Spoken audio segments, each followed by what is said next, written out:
All welcome to Prasara. So எல்லாருக்குமே ரொம்ப happy Pongal. And இன்றைக்கி வீடியோவில் பார்த்தீங்கன்னா ஒரு எம்போஸ்டு ஃப்ளவர் டிசைன் தான் நம்ம பார்க்க போகிறோம். இதோட ட்ரேசிங் வீடியோ வேணும் அண்ட் இதோட ஃபுல் வீடியோ வேணும் அப்படின்னா கீழே கமெண்ட் செக்ஷனில் போஸ்ட் பண்ணுங்கள். நான் நெக்ஸ்ட் வீடியோஸில் வந்து போஸ்ட் பண்ணுறேன். ஸோ இதில் வந்து ஜஸ்ட் நம்ம லோடிங் ஒர்க் வந்து எப்படி பர்ஃபெக்டாக வந்து ஃபினிஷ் பண்ணலாம், நிறைய டிப்ஸ் அண்ட் டெக்னிக்ஸ் வந்து இன்க்ளூட் பண்ணியிருக்கேன். நம்ம ஆல்ரெடி ஒரு வீடியோவில் பார்த்தீங்கன்னா ரவுண்ட் ஃப்ளவருக்கு எப்படி பண்ணுறது, இதே மாதிரி எம்போஸ்டு ஒர்க் வந்து நம்ம ரவுண்ட் பெட்டல் இருக்கக்கூடிய ஃப்ளவருக்கு எப்படி பண்ணணும் அப்படின்னு நான் ஆல்ரெடி வந்து டுட்டோரியல் வீடியோ போட்டிருக்கேன். செக் பண்ணி பாருங்கள் பார்க்காதவங்க. ஸோ அதே டெக்னிக்ஸ் எல்லாமே சேம் தான், பட் நம்ம பெட்டலோட ஷேப் வந்து மாற்றிருக்கோம். பெட்டலோட ஷேப் மாற்றும் போது நம்ம சில சேஞ்சஸ் நம்ம பண்ணணும். பிகாஸ் இதில் வந்து பார்த்தீங்கன்னா அந்த லீஃப் டெக்னிக்கில் நம்ம வந்து ஃபாலோ பண்ணணும். That is half and half டெக்னிக்கில் ஃபாலோ பண்ணணும். சில டிசைன்ஸ்லாம் பார்த்தீங்கன்னா ஒரு எண்டில் ஸ்டார்ட் பண்ணி ஒரு எண்டில் முடிக்கிற மாதிரி வரும். சில டிசைன்ஸ்லாம் பார்த்தீங்கன்னா ஹாஃப் அண்ட் ஆஃப் டெக்னிக்கில் ஃபாலோ பண்ணிங்கன்னா தான் அந்த பர்ஃபெக்ட் ஃபினிஷிங் வரும். ஹாஃப் அண்ட் ஆஃப் டெக்னிக்னு நான் சொல்லும்போது சென்டர்லேருந்து தான் எப்போவுமே ஸ்டார்ட் பண்ணணும். சென்டர்லேருந்து ஸ்டார்ட் பண்ணி ஒரு ஹாஃபை ஃபினிஷ் பண்ணிவிட்டு திருப்பி சென்டர் போயிட்டு தான் திருப்பி இன்னொரு ஹாஃப் வந்து ஃபினிஷ் பண்ணணும். நம்ம லீஃப் டெக்னிக்ஸ் எல்லாமே அப்படி தான் ஃபினிஷ் பண்ணுவோம். இதுவுமே அந்த லீஃப் ஷேப்பில் தான் அந்த பெட்டல் இருக்கிறதுனால நம்ம அந்த மாதிரி ஃபாலோ பண்ண போகிறோம். லோட்டஸ் பெட்டல்ஸ் இது எல்லாமே அந்த மாதிரி பண்ணலாம். ஏன் ஒரே சைடில் லோடிங் பண்ணக்கூடாதா அப்படின்னு நீங்கள் கேட்டிங்கன்னா அதுவும் பண்ணலாம். பட் அதுக்கு வேறு சில டெக்னிக்ஸ் வந்து நம்ம ஃபாலோ பண்ணணும். ஸோ அதை நெக்ஸ்ட் வீடியோஸ் நான் வந்து அப்லோட் பண்ணுறேன். ஸோ இது வந்து பார்த்திங்கன்னா நல்ல ஒரு எம்போஸ்டு ஃப்ளவர். அதாவது இந்த டிசைன் பார்த்திங்கன்னா ஒரு க்ளோஸ்டு நெக், போட் நெக்கு. அதில் வந்து ஃபுல்லாக சைடில் பார்த்திங்கன்னா பானி ஒர்க் வந்து நம்ம பண்ண போகிறோம். அதாவது இந்த ஃப்ளவர் மட்டும் தான் ஹைலைட்டு. இந்த பக்கம் வந்து ஒரு 3 ஃப்ளவரும் அந்த பக்கம் ஒரு 3 ஃப்ளவரும் இருக்கிற மாதிரி அந்த ஃப்ளவர் தான் வந்து ஹைலைட்டாக இந்த டிசைனில் வந்து ஜஸ்ட் இந்த பக்கம் 3 ஃப்ளவர் மட்டும் தான் தெரிய போகுது. ஸோ அப்போ அந்த ஃப்ளவர் நல்லா எம்போஸ்டாக நல்லா கிராண்டாக இருந்தால் தான் அந்த லுக் வந்து நல்லாயிருக்கும். ஸோ இதில் வந்து பார்த்திங்கன்னா நல்லா எம்போஸ்டாக வேணும் அப்படிங்கிறனால நீங்கள் ஓரளவுக்கு எம்போஸ்டாக வேணும் அப்படின்னா நீங்கள் வந்து கீழே ஜர்தோசி ஒரு லைன் கொடுத்துக்கலாம், இல்லாட்டி பைப்பிங் த்ரெட் வந்து ஒரு லைன் வந்து கொடுத்துக்கலாம். பட் இதில் வந்து கொஞ்சம் மெலிசான நூல் இருக்குது பார்த்தீங்களா, ஒயிட் கலர் நூல், அதே ஒரு 5-6 நூல் ஒட்டுக்காக வச்சு நம்ம வந்து அட்டாச் பண்ணியிருக்கோம். அப்போ இன்னும் கொஞ்சம் திக்காக உங்களுக்கு இருக்கும். நம்ம சின்ன பைப்பிங் த்ரெட் இல்லாட்டி பெரிய பைப்பிங் த்ரெட்டை விட இந்த நூலாக இருக்குது பார்த்தீங்கன்னா அந்த ஒயிட் கலர் த்ரெட்டு. ஸோ அதை வந்து ஒரு 5-6 நூல் ஒட்டுக்காகவும் நீங்கள் சேர்த்து வைக்கலாம். இல்லை அந்த மொத்தமான பைப்பிங் த்ரெட்டு டபுளாகவும் நீங்கள் வந்து வைக்கலாம். ஸோ அது ரெண்டுமே கரெக்டாக இருக்கும். எப்போவுமே நீங்கள் க்ளூ போட்டு அட்டாச் பண்ணாலும் கண்டிப்பாக ஜிக்ஸாக் ஸ்டிச்சஸ் வந்து மேலே போடணும். ஸோ ஜிக்ஸாக் ஸ்டிச்சஸ் போடும்போது தான் அந்த பிசுறு அந்த எட்ஜஸோட நீட்டாக வந்து ஃபினிஷ் ஆகும். So first piping thread attach பண்ணி ஜிக்ஸாக் போட்டு ஃபினிஷ் பண்ணிக்கோங்க. அதுக்கப்புறம் இப்போது நம்ம பெட்டல்ஸை ஃபில் பண்ண ஸ்டார்ட் பண்ணுறோம். ஸோ நீங்கள் வீடியோவில் கவனிச்சிருந்தாவே தெரியும்.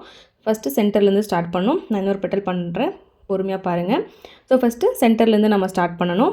ஸ்டார்ட் பண்ணிவிட்டு ஒரு ஹாஃப் வந்து ஃபினிஷ் பண்ணிட்டு திருப்பி மேலே போயிட்டு தட் இஸ் சென்டர்லேருந்து ஸ்டார்ட் பண்ணி திருப்பி இன்னொரு ஹாஃப் வந்து ஃபினிஷ் பண்ணி. இப்போ பாருங்கள் நான் மேலே போகிறேன், தட் இஸ் சென்டருக்கு போயிடுறேன். சென்டர் போயிட்டு அதுக்கப்புறம் short and long stitch use பண்ணி எக்ஸாக்டாக நம்ம வச்சுருக்கிற அந்த பைப்பிங் த்ரெட்டை பேஸாக வச்சுட்டு மேலேயும் கீழேயும் நம்ம ஒர்க் பண்ணணும். ஸோ அந்த பைப்பிங் த்ரெட் வந்து எக்ஸாக்ட்லி சென்டரில் வரணும். ஸோ அதுக்கேற்ற மாதிரி நம்ம மேலேயும் கீழேயும் நம்ம ஸ்டிச்சஸ் போட்டோம் அப்படின்னா கரெக்டாக அந்த பைப்பிங் த்ரெட் சென்டர் நல்லா எம்போஸ் ஆகி உங்களுக்கு வரும். So long chain, short chain, long chain, short chain. Sorry என்ன கலர் இருக்கோ அந்த கலர் த்ரெட் யூஸ் பண்ணி நீங்கள் வந்து ஒர்க் பண்ணலாம். சில்க் த்ரெட் யூஸ் பண்ணி ஒர்க் பண்ணலாம், இல்லாட்டி ஜரி த்ரெட் யூஸ் பண்ணியும் நீங்கள் கோல்டு கலர் இல்லை சாரி என்ன பார்டர் இருக்கோ காப்பர் ஜரி, சில்வர் ஜரி அதுக்கேற்ற மாதிரி நீங்கள் சூஸ் பண்ணி ஒர்க் பண்ணலாம். இதே வந்து சேம் ஃப்ளவரை ஷேடிங் டெக்னிக்கில் நான் இதில் பண்ணியிருக்கேன். பிகாஸ் நீங்கள் அந்த ப்ளவுஸ் கலர் பார்த்தாவே தெரியும், ஒரு மாதிரி பர்பிள் ஷேட் மாதிரி இருக்குது இல்லையா. ஸோ சாரியும் இதே ஷேடு தான், that is pinkish purple shade, பிங்க்கும் பர்பிளும் இருந்த மாதிரி அந்த ஷேடு. ஸோ அதனால் பிங்க் கலரில் ஃப்ளவர்ஸ் கொடுத்துட்டு அதுக்கப்புறம் அதில் ஷேடிங் டெக்னிக்காக நான் வந்து பர்பிள் ஷேடை மிக்ஸ் பண்ணியிருக்கேன். ஸோ அது வேணும்னாலும் நெக்ஸ்ட் வீடியோவில் நான் உங்களுக்கு அப்லோட் பண்ணுறேன். வேணும்னா கீழே கமெண்ட் செக்ஷனில் ஷேடிங் டெக்னிக் ட்ரேசிங் வேணும் அப்படின்னா கமெண்ட்டில் போடுங்க, நான் அடுத்த வீடியோவில் போடுறேன். ஸோ இப்போ பாருங்கள் ஒரு ஹாஃப் வந்து short and long stitch use பண்ணி ஃபினிஷ் பண்ணியாச்சு. முடிச்சதுக்கப்புறம் அப்படியே இன்னொரு சைடு எப்படி போகணும் அப்படின்னா ஃபஸ்ட்டு சும்மா லாங் செயின்ஸ் போட்டுட்டு மேலே வந்துடுங்க, இல்லை நாட் போட்டுட்டு மேலே வந்துடுங்க. ஸோ அது எப்படி வேணாலும் நீங்கள் வந்து பண்ணலாம். ஸோ நாட் போட்டுட்டு திருப்பி மேலேருந்து ஸ்டார்ட் பண்ணி அகெயின் இன்னொரு ஹாஃப் வந்து ஃபினிஷ் பண்ணணும். ஸோ இந்த மாதிரி நீங்கள் ப்ராப்பராக ப்ரொஃபஷனலாக டெக்னிக்ஸ் கற்றுக்கிட்டீங்க அப்படின்னா எல்லா டிசைனுமே ஃபில் பண்ணுறது ஈஸி. ஏன்னா ஸ்டிச்சஸ் நீங்கள் எங்கே வேணாலும் கற்றுக்கலாம். பட் அந்த ஸ்டிச்சஸ் எப்படி ப்ராப்பராக ஒரு டிசைனில் அப்ளை பண்ணணும், எப்படி நீட் ஃபினிஷிங்கில் ஃபினிஷ் பண்ணணும், அந்த சின்ன டிப்ஸ் அண்ட் டெக்னிக்ஸு, நீங்கள் பண்ணக்கூடிய ஒர்க்கில் வந்து ஏதாவது ஃபீட்பேக் வேணும் அப்படிங்கிறது எல்லாமே நீங்கள் ப்ராப்பராக ப்ரொஃபஷனலாக கற்றுக்கிட்டா மட்டும்தான் முடியும். ஸோ நம்மக்கிட்ட பார்த்தீங்கன்னா A to Z complete aari embroidery course. உங்களுக்கு பேசிக் எதுவுமே தெரியாது அப்படின்னா கூட, ஸ்டிச்சிங் நாலேஜ் இல்லை, ட்ராயிங் நாலேஜ் இல்லை, எதுவாக இருந்தாலும் பேசிக்லேருந்து ஸ்டார்ட் பண்ணி ப்ரொஃபஷனல் மெத்தடில் உங்களுக்கு ஸ்டெப் பை ஸ்டெப் டெக்னிக்ஸில் சொல்லிக் கொடுக்குறதுனால உங்களுக்கு ஈஸியாக அண்டர்ஸ்டாண்ட் ஆகும். ஏன்னா நிறைய பேர் வந்து நினச்சிட்டு இருக்காங்க ஆரி ஒர்க்னால் ரொம்ப கஷ்டம், பண்ண முடியாது, அதுவும் ஜர்தோசி ஒர்க்னால் இன்னும் கஷ்டம், அதுவும் ஆன்லைனில் கற்றுக்கவே முடியாது, இந்த மாதிரிலாம் நிறைய மித்து வந்து இருக்குது. அப்படியெல்லாம் கிடையவே கிடையாது. என்னோடய ஆன்லைன் ஸ்டூடெண்ட்ஸ் ஆகட்டும், ஆஃப்லைன் ஸ்டூடெண்ட்ஸ் ஆகட்டும், ஏன்னா என்னோடய பேட்சில் வந்து பார்த்தீங்கன்னா கும்பலாக ஆளுங்க இருக்க மாட்டாங்க. மேக்ஸிமம் 3 ஸ்டூடெண்ட்ஸ்லேருந்து 5 ஸ்டூடெண்ட்ஸ் தான் இருப்பாங்க. அந்த 5 ஸ்டூடெண்ட்ஸ் பேட்ச் இருந்தால் கூட நான் இண்டிவிஜுவல் அட்டென்ஷன் கொடுத்து தான் கிளாஸஸ் வந்து எடுப்பேன். அப்போது உங்களோட ஸ்பீட் எப்படி இருக்குது, அதாவது இப்போ இன்றைக்கி ஒரு பேட்ச்சில் வந்து நம்ம இந்த ஸ்டிச் சொல்லி கொடுக்குறோன்னா அந்த ஸ்டிச்சே எல்லா ஸ்டூடெண்ட்ஸும் போட மாட்டாங்க. ஒருத்தங்க கொஞ்சம் ஸ்பீடாக போயிடுவாங்க, அவங்க அடுத்த ஸ்டிச் போவாங்க. இல்லை சில பேர் கொஞ்சம் ஸ்லோவாக இருப்பாங்க. அவங்களுக்கு ஏற்ற மாதிரி அவங்களோட கம்ஃபர்ட்க்கு அவங்களோட ஸ்பீடுக்கு ஏற்ற மாதிரி தான் நம்ம வந்து கவர் பண்ணுறோம். அதனால் எல்லாருக்குமே இண்டிவிஜுவல் அட்டென்ஷன் இருக்கனால அவங்க ஈஸியாக ப்ரொஃபஷனலாக வந்து கற்றுக்க முடியும். அண்ட் எல்லா டவுட்ஸையும் நாங்கள் கிளியர் பண்ணுவோம். ஆன்லைன் இருந்தாலும் சேம் மெத்தட் ஆஃப் டீச்சிங், அந்த சிலபஸ் எல்லாமே சேம் தான். ஆஃப்லைனும் அதே மாதிரி தான். அதனால் நீங்கள் ஆன்லைனில் கற்றுக்கிட்டா கும்பலாக சொல்லிக் கொடுப்பாங்க. ஒரு 20 பேர் இருப்பாங்க, 30 பேர் இருப்பாங்க. நம்மளுக்கு வந்து கற்றுக்க முடியாது. ஏன்னா மற்ற கிளாஸில் அந்த மாதிரி எடுக்கிறாங்க. அப்போது கொஞ்சம் டிஃபிகல்ட்டாக இருக்கும். பட் என்னோடய கிளாஸ் அப்படி இருக்காது. இண்டிவிஜுவல் அட்டென்ஷன் இருக்கும். மேக்ஸிமம் 1-to-1 தான் நான் ட்ரை பண்ணுவேன் கிளாஸ் எடுக்கிறதுக்கு.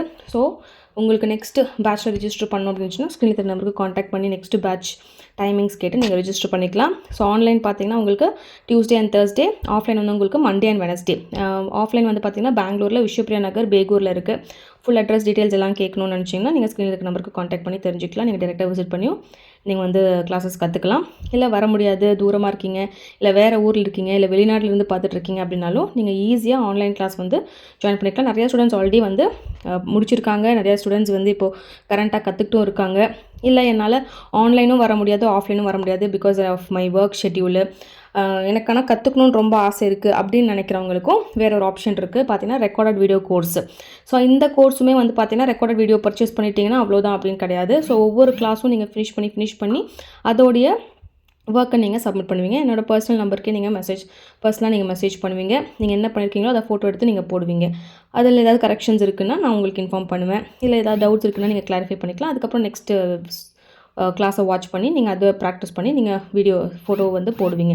ஸோ இந்த மாதிரி தான் ஸ்டெப் பை ஸ்டெப் வந்து கிளாஸ் வந்து போகும். ஸோ ரெக்கார்டட் வீடியோ வாங்கிட்டு அவ்வளோதான், அதில் டவுட் கிளாரிஃபிகேஷன் இருக்காது, சப்போர்ட் இருக்காதுன்னு நீங்கள் நினைக்க வேணாம். அதுவுமே ஆன்லைன் ஆஃப்லைனில் நீங்கள் எப்படி கற்றுக்குறீங்களோ அதே மாதிரியான ஒரு எஃபர்ட் தான் வந்து உங்களுக்கு இருக்கும். அதே மாதிரி உங்களுக்கு டீட்டெயில்டாக ஈஸியாக வந்து கற்றுக்கலாம். ஒவ்வொரு வீடியோலையுமே இந்த ஸ்டிச்சை எப்படி வந்து டிசைன் அப்ளை பண்ணலாம், எப்படி ஃபினிஷ் பண்ணலாம், எங்கெங்கெல்லாம் யூஸ் பண்ணலாம், நிறையா ஐடியாஸ், ஆக்டிவிட்டீஸ், ப்ராஜெக்ட்ஸ் எல்லாமே உங்களுக்கு இருக்கும். ஸோ நீங்கள் ஈஸியாக வந்து கற்றுக்கலாம். ஸோ ஸ்டெப் பை ஸ்டெப்பாக என்னோடய கோர்ஸ் இருக்கிறதுனால ஈஸியாக நீங்கள் கற்றுக்கலாம். அண்ட் மெயினாக வந்து பார்த்தீங்கன்னா இந்த ஃப்ளவரில் பாருங்கள், ஃபஸ்ட்டு நம்ம அவுட்லைன் போட்டுட்டோம். செயின் ஸ்டிச் அவுட்லைன் போட்டு ஃபினிஷ் பண்ணிட்டு தான் அதுக்கப்புறம் பைப்பிங் த்ரெட் கொடுத்துட்டு இப்போ நம்ம லோடிங் ஒர்க் பண்ணிகிட்ருக்கோம். முடிச்சதுக்கப்புறம் ஒரு சுற்றி அவுட்லைன் செயின் ஸ்டிச் போட்டுருவோம். ஸோ இந்த மாதிரி ஸ்டார்டிங்லேருந்து ஃபினிஷிங் வரைக்கும் ப்ராப்பராக ஒரு டிசைன் எப்படி ஃபினிஷ் பண்ணலாம், நீட் ஃபினிஷிங்கில் என்ன பண்ணலாம், அந்த ஷார்ப் எட்ஜஸ்ஸு, அந்த கர்வ்ஸு, பென்ஸு, இதெல்லாம் அந்த குட்டி குட்டி மைன்யூட் டெக்னிக்ஸு, ஸோ அதெல்லாம் நிறைய விஷயங்கள் நீங்கள் கற்றுப்பீங்க. அதே மாதிரி நிறைய பிஸ்னஸ் ரிலேட்டடான விஷயங்கள் like price fixing strategies, business strategies, ஒரு அக்கௌண்ட் எப்படி க்ரியேட் பண்ணணும், நம்ம கேட்லாக் எப்படி க்ரியேட் பண்ணணும், ஒரு ஃபோட்டோஷூட் எப்படி பண்ணணும், எப்படி போஸ்ட் போடணும், கேப்ஷன்ஸு, ஹேஷ்டேக்ஸு, ஸோ இந்த மாதிரி நிறைய விஷயங்கள் மார்க்கெட்டிங் ஸ்ட்ராட்டஜிஸ்லேருந்து customer handling, price fixing and எப்படி கிளைண்ட்ஸுக்கு வந்து டிசைன்ஸ் வந்து சஜஸ்ட் பண்ணணும், என்ன மாதிரி கிளைண்ட்டுக்கு என்ன மாதிரி டிசைன்ஸ் காட்டலாம், அவங்க கேட்குற கொஸ்டின்ஸ்க்கு எப்படி ஆன்சர் பண்ணலாம், நம்ம ஆர்டர் எடுக்கும்போது என்னென்ன கொஸ்டின்ஸ் நாம அவங்க கிட்ட கேட்கணும். ஸோ இந்த மாதிரி நிறைய விஷயங்கள் வந்து இந்த கோர்ஸில் வந்து கவர் ஆகும். அலாங் வித் பிஸ்னஸ் ஸ்ட்ராட்டஜிஸோடு உங்களுக்கு கவர் ஆகிறதுனால ஈஸியாக நீங்கள் வீட்டிலே உட்காந்துட்டு இதை கற்றுக்க பேரலாக உங்களோட ஆன்லைன் போட்டிக்கும் ஸ்டார்ட் பண்ணி நீங்கள் வந்து ஸ்டார்ட் பண்ணிடலாம். ஸோ அந்த அளவுக்கு உங்களுக்கு டீட்டெயிலிங்காக இருக்கும். என்னோடய சிலபஸ் நீங்கள் பார்த்தாவே உங்களுக்கு புரியும் எவ்வளோ டீட்டெயிலாக நம்ம கோர்ஸை ஃபார்ம் பண்ணியிருக்கோன்னு. ஸோ ஸ்க்ரீனில் இருக்கிற நம்பருக்கு கோர்ஸ் டீட்டெயில்ஸ்னு மெசேஜ் பண்ணுங்கள். நான் உங்களுக்கு எல்லா டீட்டெயில்ஸுமே ஷேர் பண்ணுறேன். இல்லை வெப்சைட்டில் prisara.com வெப்சைட்டில் போயும் நம்மளோட கோர்ஸ் டீட்டெயில்ஸில் சிலபஸ்லாம் நீங்கள் செக் பண்ணி பார்க்கலாம். ஸோ இருக்க ஜாயின் பண்ணி இன்ட்ரெஸ்ட் இருந்தால் ஸ்க்ரீனில் இருக்கிற நம்பருக்கு காண்டாக்ட் பண்ணுங்கள். இப்போ பாருங்கள், நம்ம வந்து எல்லா லோடிங் ஒர்க்கும் முடிச்சுட்டு அவுட்லைன் ஸ்டிச்சஸ் வந்து கொடுக்குறோம். எப்போவுமே எந்த loading work, especially thread loading work முடிக்கும்போது எந்த டிசைனாக இருக்கட்டும், நெக்கை சுற்றி போட்டாலும் சரி, இல்லை இந்த மாதிரி டிசைன்ஸ்க்கு ஃபில் பண்ணாலும் முடிச்ச உடனே ஒரு பக்கத்துலேயே செயின் ஸ்டிச் அவுட்லைன் நீங்கள் கொடுத்துட்டீங்க அப்படின்னா ஃபினிஷிங் வந்து ரொம்ப நல்லாயிருக்கும். ஸோ இதெல்லாம் தான் குட்டி குட்டி ஃபினிஷிங் டெக்னிக்ஸ் நீங்கள் வந்து ஃபாலோ பண்ணுறது. இதே மாதிரி பார்த்து ட்ரை பண்ணுங்கள். இதுலேயே வந்து ஷேடிங் டெக்னிக்கும் இதோட ட்ரேசிங் எல்லாம் வேணும்னு நினச்சிங்கன்னா கமெண்ட் செக்ஷனில் போஸ்ட் பண்ணுங்கள். இந்த மாதிரி ஆரி ஒர்க் ப்ளவுசஸ் எல்லாம் உங்களுக்கு கஸ்டமைஸ் பண்ணணும் அப்படின்னு நினச்சாலும் நீங்கள் ஸ்க்ரீனில் தெரிய நம்பருக்கு காண்டாக்ட் பண்ணலாம். வீடியோ பிடிச்சிருந்தா மறக்காமல் லைக் பண்ணுங்கள், ஷேர் பண்ணுங்கள், சப்ஸ்கிரைப் பண்ணுங்கள். தேங்க்யூ.